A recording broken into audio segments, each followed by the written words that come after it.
Hello everyone, welcome to my channel. So guys, आज की video बहुत इंपॉर्टेंट होने वाली है बीए प्रोग्राम वाले स्टूडेंट्स के लिए। बिकॉज गाइस, आज की इस वीडियो में मैं लेकर आ गई हूँ आपके पॉलिटिकल साइंस सब्जेक्ट के एक और इम्पॉर्टेंट क्वेश्चन का एक और इम्पॉर्टेंट वीडियो। सो गाइस, आज से आप लोगों के एग्ज़ाम स्टार्ट हो रहे हैं, तो सबसे पहले तो आप सबको बेस्ट ऑफ लक आप लोगों के एग्ज़ाम के लिए। आप लोगों के सारे एग्ज़ाम अच्छे से जाएं, बस मैं यही विश करती हूँ गाइस। एंड गाइस, अभी आप लोगों के यानी कि बीए प्रोग्राम वाले स्टूडेंट के पॉलिटिकल साइंस सब्जेक्ट के एग्ज़ाम में थोड़ा सा टाइम है।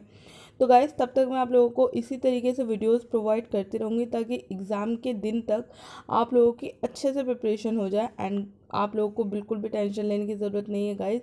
आप लोगों ने जो भी सेल्फ स्टडी की है, जो भी पढ़ा है, आप लोग उसको अच्छे से अपने एग्ज़ाम में कर कर आओगे। आप बिल्कुल टेंशन फ्री होकर आपको अपना एग्ज़ाम देना है। सो गाइस, चलिए फटाफट से आज की क्लास को शुरू करते हैं एंड देखते हैं कि आज हम कौन से क्वेश्चन के बारे में डिस्कस करने वाले हैं।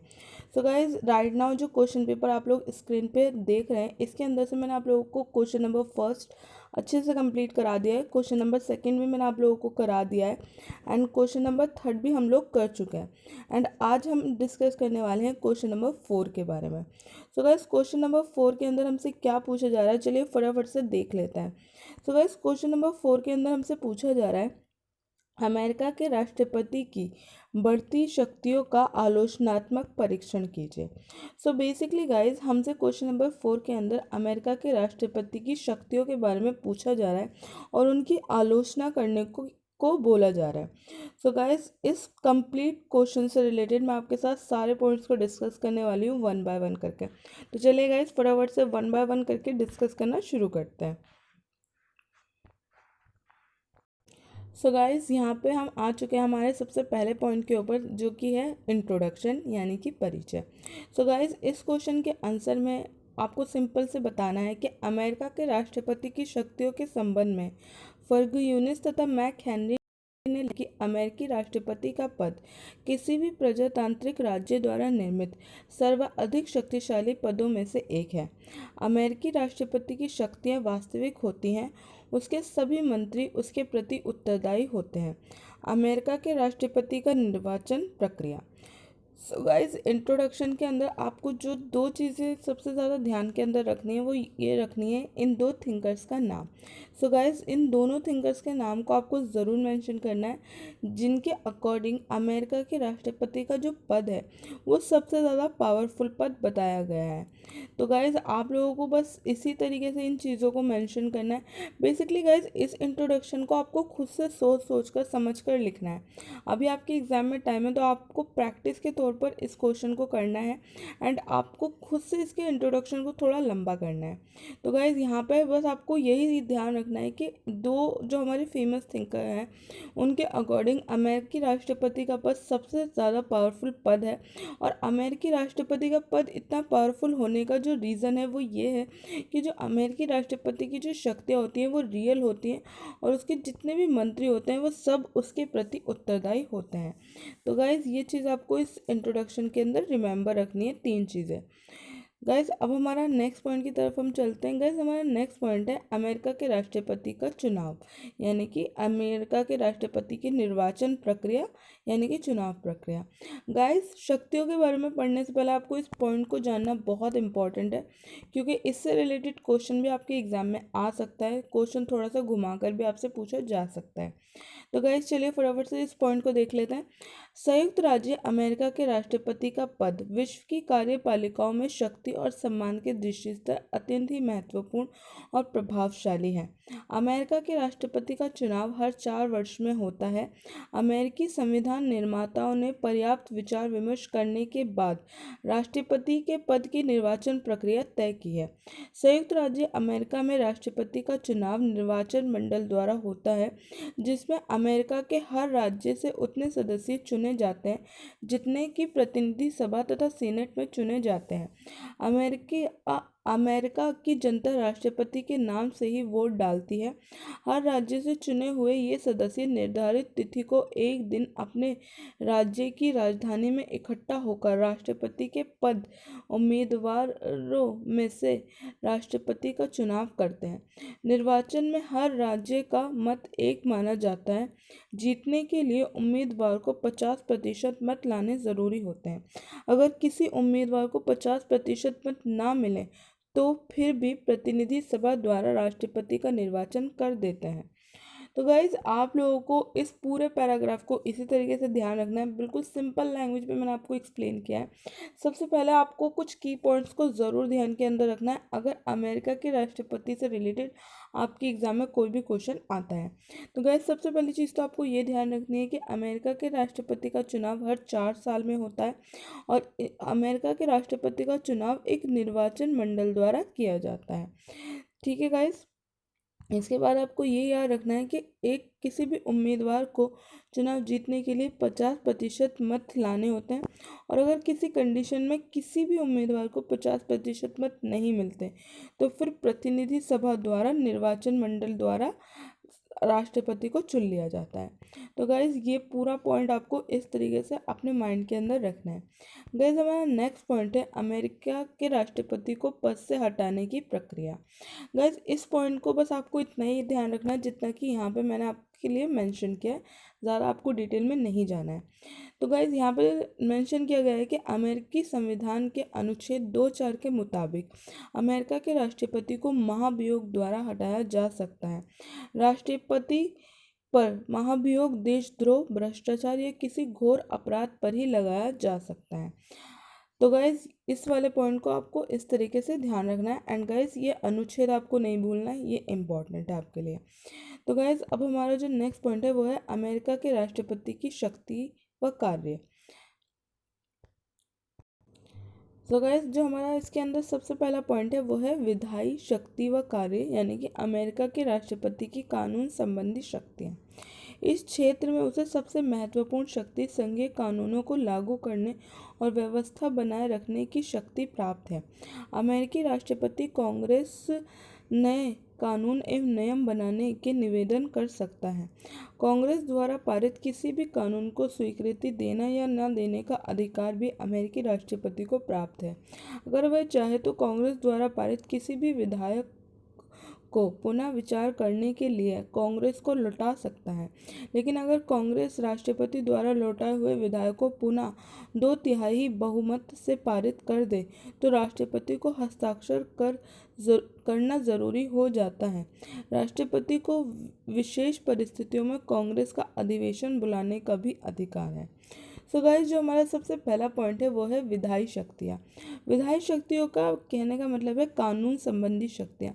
तो इसके अंदर जो अमेरिका के राष्ट्रपति को सबसे पहली चीज़ जो सबसे बड़ी शक्ति प्राप्त है वो ये है कि गाइस वो जो भी अमेरिका के अंदर कानून बनाए जाते हैं वो कानून चाहे उसकी पार्लियामेंट द्वारा ही बनाए जाएं, लेकिन जो फाइनल मोहर जो उन कानून पे लगती है वो लगती है अमेरिका के राष्ट्रपति की। तो यानी कि गाइस यहाँ पे जो ये कांग्रेस बार बार वर्ड आ रहा है ये वहाँ की पार्लियामेंट के लिए आ रहा है, तो आप इस वर्ड से कंफ्यूज मत होइएगा। तो अगर अमेरिका की पार्लियामेंट कोई कानून बनाती है तो उसको मानना ना मानने का अधिकार भी अमेरिकी राष्ट्रपति के पास है और वो चाहे तो किसी विधायक को पुनः विचार के लिए भी वापस पार्लियामेंट को लौटा सकता है। लेकिन गाइस यहाँ पे ये चीज़ भी ध्यान रखने वाली है कि अगर उस विधायक को फिर से पास कर 2/3 बहुमत के साथ फिर से पास कर राष्ट्रपति को भेजा गया तो फिर हस्ताक्षर करने ज़रूरी हो जाएंगे, कंपलसरी हो जाएंगे। तो गाइज ये यहाँ पे कुछ इंपॉर्टेंट चीज़ें मैंने आपको बताई हैं, इनको आपको बिल्कुल नहीं भूलना है और इस पूरे पैराग्राफ को आपको इसी तरीके से ध्यान रखना है। चलिए गाइज अब हम बढ़ते हैं हमारे नेक्स्ट पॉइंट की तरफ। तो गाइज हमारा जो नेक्स्ट पॉइंट है उसको देख लेते हैं। गाइज हमारा नेक्स्ट पॉइंट है कार्यपालिका शक्तियाँ व कार्य। अमेरिका के राष्ट्रपति की कार्यपालिका संबंधी शक्तियाँ अत्यंत ही महत्वपूर्ण स्थान रखती हैं। अमेरिका के राष्ट्रपति विदेशों में देश का नेतृत्व करते हैं। वह अमेरिका की विदेश नीति का निर्धारण करते हैं एवं विदेश नीति बनाते हैं। वे कार्यपालिका के अध्यक्ष होने के नाते सभी प्रशासनिक कार्यों का निर्देशन करते हैं। राष्ट्रपति अपनी कार्यपालिका शक्तियों के अंतर्गत उच्च पद अधिकारियों को नियुक्त करते हैं तथा उन्हें पद से हटाने का अधिकार भी रखते हैं। संविधान के मुताबिक वे थल सेना, जल सेना और संघीय सरकार की सेवाओं में लगे हुए राज्यों के सैनिक संगठनों का प्रशासक तथा सेनापति हैं। अमेरिकी राष्ट्रपति पर युद्ध काल के समय सभी उत्तरदायित्व उसी पर होते हैं। वह विधि पालन की देखरेख भी करता है। सो गाइज, हमारा जो नेक्स्ट पॉइंट है ये बहुत इंपॉर्टेंट है। इसके अंदर आप लोगों को बहुत सारी चीज़ों को ध्यान के अंदर रखना है एंड इस पूरे पैराग्राफ को आपको इसी तरीके से मेंशन करना है। तो गाइज, कार्यपालिका शक्ति के अंदर सबसे पहली जो इम्पोर्टेंट शक्ति है अमेरिकी राष्ट्रपति के पास, वो ये है कि अमेरिकी राष्ट्रपति विदेश नीति बनाते हैं। गाइज, अमेरिका की विदेश नीति बहुत ज़्यादा इस बात पर डिपेंड करती है कि वहाँ का राष्ट्रपति कौन है। अगर वहाँ का राष्ट्रपति कोई सही पर्सन है तो अमेरिका के दूसरे देशों से संबंध सही रहेंगे। लेकिन अगर वहाँ का कोई पर्सन, मतलब वहाँ का जो प्रेसिडेंट है, अगर वो सही नहीं है, वो थोड़ा लड़ाई झगड़े में बिलीव रखते हैं, तो वहाँ की जो विदेश नीति है, विदेशों से संबंध है अमेरिका के, वो खराब हो जाएंगे। तो गाइस, इस पॉइंट को ध्यान रखना है आपको, बहुत इंपॉर्टेंट है विदेश नीति वाले को। इसके बाद गाइस, आपको इस चीज़ को भी ध्यान रखना है कि अमेरिका के राष्ट्रपति प्रशासनिक कार्यों के प्रमुख होते हैं और वो बहुत सारे उच्च अधिकारियों को पद पर नियुक्त भी करते हैं तथा उन्हें हटाने का अधिकार भी अमेरिकी राष्ट्रपति को ही है। इसके अलावा थल सेना, जल सेना और संघीय सरकार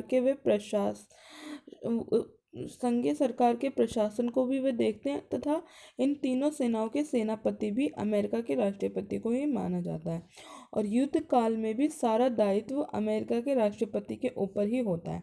सो गाइज, यहाँ पे आप लोग देख सकते हैं कि राष्ट्रपति का जो प्लेस है वो अमेरिका में एक बहुत इम्पोर्टेंट रोल प्ले करता है। वहाँ पे प्राइम मिनिस्टर्स के पास इतनी पावर नहीं है जितनी कि राष्ट्रपति के पास है। तो गाइज, इस पूरे पॉइंट को आपको इस तरीके से ध्यान रखना है। गाइज, अब हमारा नेक्स्ट पॉइंट है क्षमादान का अधिकार। दुनिया के दूसरे राज्यों के शासन अध्यक्ष की तरह अमेरिका के राष्ट्रपति को क्षमादान का अधिकार प्राप्त है। अपनी इस शक्ति के तहत वे किसी भी दंडित व्यक्ति को क्षमा कर सकते हैं, किसी व्यक्ति को दी गई मृत्युदंड को स्थगित कर सकते हैं, एक तरह के अपराधियों के एक ही तरह की सज़ा प्राप्त किए कई व्यक्ति समूह को क्षमादान भी दे सकते हैं। लेकिन इस पर कुछ प्रतिबंध हैं जो निम्न प्रकार हैं। राष्ट्रपति उस व्यक्ति को क्षमा नहीं कर सकते जो महाभियोग द्वारा दंडित है। वे उन्हीं प्रकारों में अपने इस अधिकार का प्रयोग कर सकते हैं जिसमें अपराध अमेरिका के संघीय कानून के विरुद्ध किया गया हो, न कि राज्य के कानून के विरुद्ध। सो गाइज, हमारा जो थर्ड पॉइंट है वो है अमेरिकी राष्ट्रपति की क्षमादान की शक्तियाँ। सो गाइज, क्षमादान की शक्तियाँ कहने का मतलब ये है कि मान लीजिए हमारे देश के अंदर या मान लीजिए अमेरिका के अंदर कोई क्राइम हुआ है और वहाँ पे कोई व्यक्ति राष्ट्रपति से रिक्वेस्ट करता है कि उसको उसकी जो सज़ा है वो माफ़ कर दी जाए या फिर कम कर दी जाए। तो ऐसे टाइम पे जो राष्ट्रपति हैं उनके पास ये अधिकार है कि वो उसकी जो सज़ा है उसको माफ़ कर सकते हैं, उसकी सज़ा को स्थगित कर सकते हैं। लेकिन यहाँ पे कुछ चीज़ें हैं जो कि ध्यान रखने वाली हैं कि अमेरिकी राष्ट्रपति पर कुछ पाबंदियाँ भी हैं इस अधिकार का यूज़ करने में। जैसे कि महाभियोग द्वारा हटाए गए किसी व्यक्ति को वो क्षमादान नहीं दे सकते, उसका काम उसकी सज़ा को वो माफ़ नहीं कर सकते। और यहाँ पे आपको ये भी ध्यान रखना है कि मान लीजिए संघीय कानून के विरुद्ध कोई चीज़ हुई है, यानी कि संघीय कानून के विरुद्ध कोई अपराध हुआ है, तो ही अमेरिकी राष्ट्रपति इस पावर का यूज़ कर सकते हैं, ना कि राज्य के कानून के विरुद्ध। तो गाइज, अमेरिका में डबल सिस्टम चलता है। वहाँ पे स्टेट लॉज अलग होते हैं एंड सेंट्रल लॉज अलग होते हैं। तो यहाँ पे आपको बस इस पॉइंट को इसी तरीके से माइंड के अंदर रखना है। गाइज, हमारा फोर्थ पॉइंट है न्यायिक शक्तियाँ व कार्य। अमेरिकी राष्ट्रपति को न्यायिक क्षेत्र में कुछ शक्तियां प्राप्त है। सीनेट की सहमति से वे उच्च न्यायालय के न्यायाधीशों की नियुक्ति करने का महत्वपूर्ण अधिकार प्राप्त है। न्यायालय की सिफारिश पर वे किसी अपराधी को क्षमादान प्रदान कर सकते हैं, लेकिन वे सीनेट द्वारा अभियोग चलाए गए व्यक्ति को क्षमादान नहीं दे सकते।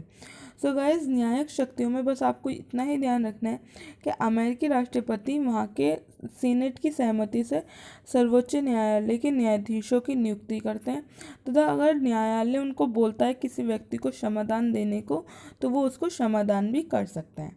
गाइस, ये हो गया हमारा 4 पॉइंट। अब बढ़ते हैं हम हमारे 5th पॉइंट की तरफ। गाइस, हमारा 5th पॉइंट है वित्तीय शक्ति व कार्य। संविधान के अनुसार वित्तीय संबंधी शक्तियां कांग्रेस में निहित हैं, लेकिन व्यवहार में कांग्रेस व राष्ट्रपति के मध्य घनिष्ठ संबंध होते हैं। बजट निर्माण के समय व्यवस्थापक नेतृत्व के लिए मुख्यतः कार्यपालिका पर निर्भर करते हैं। राष्ट्रपति वित्त के विषय में कांग्रेस को पूरी सूचना देता है, आगामी वर्षों के लिए योजित योजनाओं और नए करों को प्रस्तुत करता है। इस प्रकार वित्तीय क्षेत्र में कांग्रेस का नेतृत्व बहुत हद तक राष्ट्रपति के हाथ में होता है, लेकिन इसमें राष्ट्रपति अपनी मनमानी नहीं कर सकता, क्योंकि कई बार ऐसे अवसर भी आए हैं जिनमें कांग्रेस ने राष्ट्रपति द्वारा प्रस्तावित आंकड़ों में कटौती की है। तो गाइस, हमारा 5th पॉइंट है वित्तीय शक्तियाँ, यानी कि फाइनेंशियल पावर। तो गाइस, इसके अंदर अमेरिका के संविधान के अकॉर्डिंग जितनी भी फाइनेंशियल पावर है वो वहाँ की पार्लियामेंट यानी कि कांग्रेस के अंदर निहित है। लेकिन अगर रियलिटी में देखा जाए तो कहीं ना कहीं इनडायरेक्टली ये सारी पावर्स भी राष्ट्रपति के पास ही हैं, क्योंकि वहाँ की जो पार्लियामेंट का नेतृत्व करता है, यानी कि वहाँ की जो कांग्रेस का नेतृत्व करता है, वो वहाँ का राष्ट्रपति करता है, और बजट निर्माण के समय वही एक इम्पॉर्टेंट रोल प्ले करता है। लेकिन इसका मतलब ये नहीं है कि अमेरिकी राष्ट्रपति बजट बनाने में अपनी मनमानी कर सकता है, क्योंकि वहाँ की पार्लियामेंट को यह अधिकार है कि जब अमेरिकी राष्ट्रपति किसी भी बजट से रिलेटेड कोई भी आंकड़े प्रस्तुत करता है, और अगर पार्लियामेंट को लगता है कि वो आंकड़े सही नहीं है या उसके अंदर कुछ बढ़ाकर या कुछ घटाकर दिखाया गया है, तो वो उन आंकड़ों में कटौती या बढ़ोतरी कर सकते हैं। तो गाइज, आपको इस पॉइंट को ध्यान रखना है। बिल्कुल सिंपल लैंग्वेज में मैंने आपको समझाया है, आपको अच्छे से ध्यान रह जाएगा। तो चलिए गाइज, अब हम बढ़ते हैं हमारे नेक्स्ट पॉइंट की तरफ। गाइज, हमारा नेक्स्ट संकट काल की स्थिति में अमेरिकी राष्ट्रपति और भी अधिक शक्तिशाली हो जाते हैं। वे आंतरिक अशांति, आर्थिक संकट व युद्ध की स्थिति में उत्पन्न होने पर असीम शक्तियों के स्वामी बन जाते हैं। यानी कि गाइस, आपको ये चीज़ ध्यान रखनी है कि संकट के समय, यानी कि मान लीजिए किसी वॉर के टाइम पे या किसी युद्ध के टाइम पे अमेरिका के राष्ट्रपति की शक्तियाँ बहुत ज़्यादा बढ़ जाती हैं।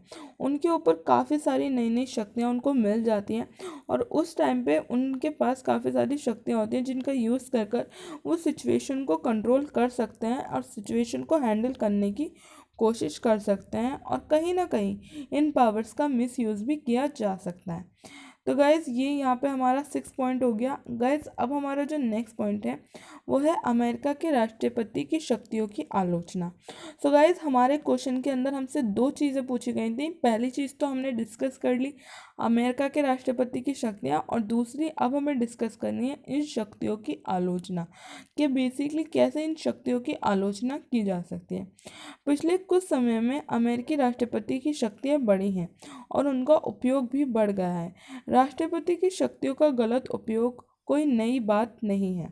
तो गाइस, चलिए फटाफट से हम 1 बाय 1 करके डिस्कस करना शुरू करते हैं पॉइंट्स को। Andrew Johnson.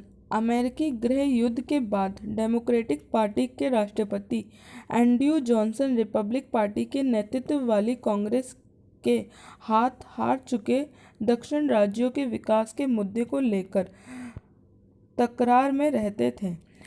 उस दौर के क्रांतिकारी रिपब्लिकन पूर्व नेताओं को दंडित करने और आज़ाद हुए गुलामों के अधिकारों की रक्षा के लिए कानून लाने पर जोर दे रहे थे। जॉनसन हर बार राष्ट्रपति की वीटो की शक्ति का इस्तेमाल कर उनके इस कदम को रोक रहे थे। इसके अलावा कांग्रेस के टेन्योर ऑफ ऑफिस एक्ट पारित किया था, जो राष्ट्रपति की बिना सीनेट की मंजूरी के अपने कैबिनेट के सदस्यों की सदस्यता समाप्त करने के अधिकार को सीमित करता था। पलटवार करते हुए जॉनसन ने पलटवार करते हुए जॉनसन ने, जस्ट अ मिनट गाइस,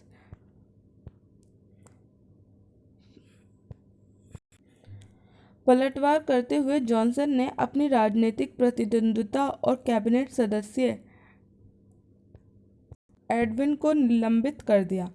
ऐसा उन्होंने कांग्रेस के अवकाश में रहते हुए किया और इस तरह जॉनसन ने अपने राष्ट्रपति शक्तियों का दुरुपयोग किया। सो गाइस, जो हमारा सबसे पहला पॉइंट है उसको मैं आपको अच्छे से एक्सप्लेन कर देती हूँ। सो गाइस, हमारा जो सबसे पहला पॉइंट है वो है एंड्रयू जॉनसन का। सो गाइस, एंड्रयू जॉनसन भी अमेरिका के राष्ट्रपति रहे हैं और उन्हें जो राष्ट्रपति बनाया गया था वो बनाया गया था गृह युद्ध के बाद। तो गाइस, गृह युद्ध के बाद काफ़ी सारे मुद्दे चल रहे थे अमेरिका के अंदर, जहाँ एक तरफ दक्षिण में राज्यों के विकास के मुद्दे को लेकर तकरार चल रही थी, वहीं कुछ और लोग को ये डिमांड कर रहे थे कि जो गुलाम आज़ाद हुए हैं उनके अधिकार उन्हें दिए जाएं, और इस तरीके से काफ़ी सारी चीज़ें अमेरिका में चल रही थी। तो गाइस, जॉनसन जो थे उन गुलामों के अधिकार के जो कानून को लाना था उसको लाने में हमेशा रुकावट पैदा करते थे, हमेशा अपनी विटो पावर का यूज़ करके इस कानून को लाने से रोक देते थे, जिसके थ्रू ये पता चलता है कि कहीं ना कहीं वो अपनी पावर्स का मिसयूज़ कर रहे थे, अपनी विटो पावर का मिसयूज़ कर रहे थे। इसके अलावा कांग्रेस का एक एक्ट था जिसे बोला जाता है टेन्योर ऑफ ऑफिस एक्ट। इसके अकॉर्डिंग कोई भी राष्ट्रपति बिना सीनेट की मंजूरी के अपने कैबिनेट के सदस्य की सदस्यता को समाप्त नहीं कर सकता। लेकिन जो जॉनसन थे उन्होंने इसके उसमें पलटवार करते हुए अपने कैबिनेट के सदस्य यानी कि एडविन के जो उनके कैबिनेट के सदस्य एडविन थे उनकी सदस्यता को निलंबित कर दिया। तो इस तरीके से यहाँ पे भी उन्होंने कांग्रेस यानी कि अमेरिका की पार्लियामेंट की बात को ना मानते हुए अपनी शक्तियों का दुरुपयोग किया। सो गाइज, यहाँ पे मैंने ये एग्जाम्पल्स के थ्रू आप लोगों को एक्सप्लेन किया है, आप लोगों को इसको अच्छे से ध्यान रखना इम्पॉर्टेंट आपके लिए। गाइज, हमारा नेक्स्ट पॉइंट है रिचर्ड निकल्सन। तो गाइज, ये भी इम्पोर्टेंट है, इसको भी हम फटाफट से डिस्कस कर लेते हैं। 1972 में वोटरगेट ऑफ कैंपस में डेमोक्रेटिक पार्टी के मुख्यालय में हुई लूट से जुड़ा है। आगे जांच में पता चलता है कि चोरों को निकल्सन के चुनाव अभियान से पैसे दिए गए थे। वोटरगेट स्कैंडल लूट से बात बहुत आगे बढ़ गई थी। इसमें व्हाइट हाउस के शीर्ष अधिकारियों को आरोपों का सामना करना पड़ा था। 2 साल तक निकल्सन इस षड्यंत्र में अपनी भूमिका को छुपाने की कोशिश करते रहे, लेकिन रिपब्लिक राष्ट्रपति रिचर्ड निकल्सन के प्रयास बेकार रहे। अगस्त 1974 में उन्होंने ओवल ऑफिस की रिलीज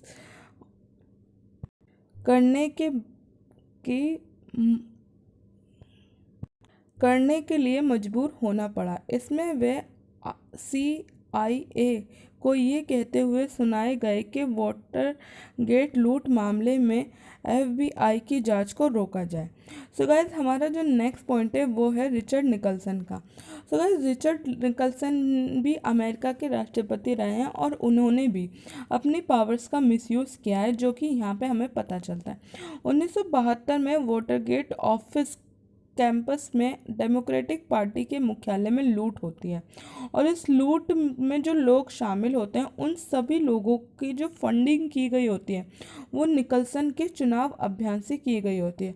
तो कहीं ना कहीं वहाँ पे ये चीज़ पता चलती है कि निकल्सन कहीं ना कहीं इस लूट के अंदर डायरेक्टली और इनडायरेक्टली इन्वॉल्व है।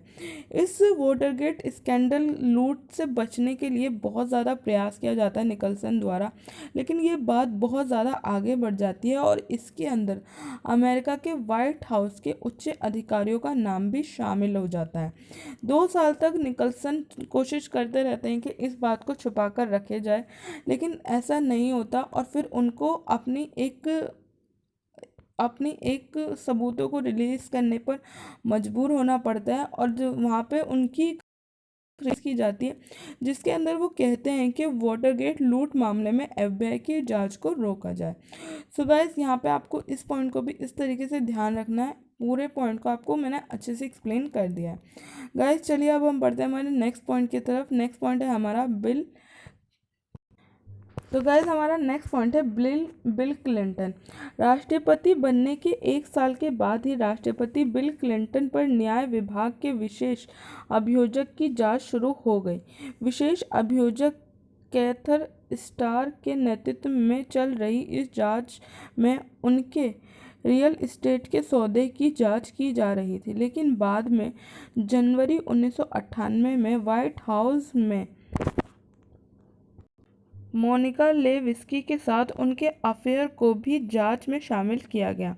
राष्ट्रपति क्लिंटन के खिलाफ दायर किए गए पॉल जोन्स के यौन शोषण के मामले में